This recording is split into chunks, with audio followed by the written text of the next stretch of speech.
Imagina uma embarcação saindo de Portugal lá em 1500, indo em direção à Inglaterra vender queijos e vinhos.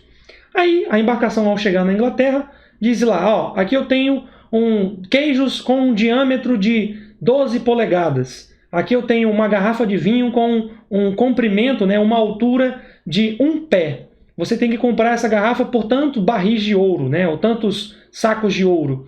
Aí o inglês deve pensar assim, pô, mas o que é 1 pé? Ou o que é 1 polegada? Será que 1 pé, que equivale lá em Portugal, é a mesma coisa que aqui na Inglaterra? Bom, imagina a confusão que era fazer comércio nessa época. Bom, 1 pé, 1 jarda ou 1 polegada são essas medidas aqui, ó.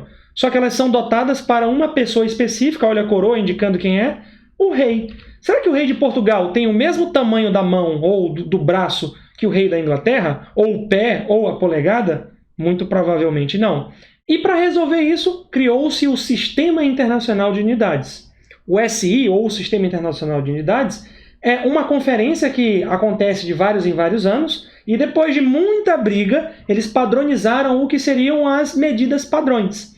Então, se a gente for vender, por exemplo, alguma coisa que é medida por massa, nós devemos vender ela em quilograma. Se a gente for vender alguma coisa que é por comprimento, nós devemos vender ela por metro. E assim foi se criando as 7 grandezas fundamentais do SI, que estão expressas nessa tabela. As fundamentais são as primitivas, são as primeiras. E a partir delas, nós temos as derivadas, que são as que surgem em função dessas. Então, o SI padronizou o comprimento, a massa, o tempo, a corrente elétrica, a temperatura, a quantidade de matéria e a intensidade luminosa. E quais são as unidades para essas grandezas? O comprimento é para ser expresso em metros, no SI, a massa em quilograma, o tempo em segundo, a corrente elétrica em ampere, a temperatura em Kelvin, a quantidade de matéria em mol e a intensidade luminosa em candela. Aqui, nessa última coluna, nós temos os símbolos, né, para essas grandezas. Repare que a quantidade de grandezas é igual a 7. São 7 grandezas fundamentais. Eu sempre comento nas aulas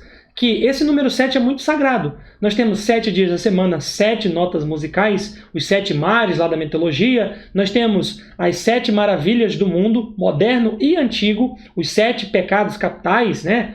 E nós temos 7 grandezas do SI. Então, o SI foi a forma na qual a sociedade mundial conseguiu padronizar essas grandezas. Alguns países ainda resistem até hoje a essa padronização, como, por exemplo, Inglaterra e Estados Unidos. Mas, ao sofrerem ali um grande recuo na quantidade de vendas de produtos, eles começaram a migrar para o Sistema Internacional de Unidades. Mas é muito comum, por exemplo, você assistir futebol americano e ele falar a distância em jardas e não a distância em metros.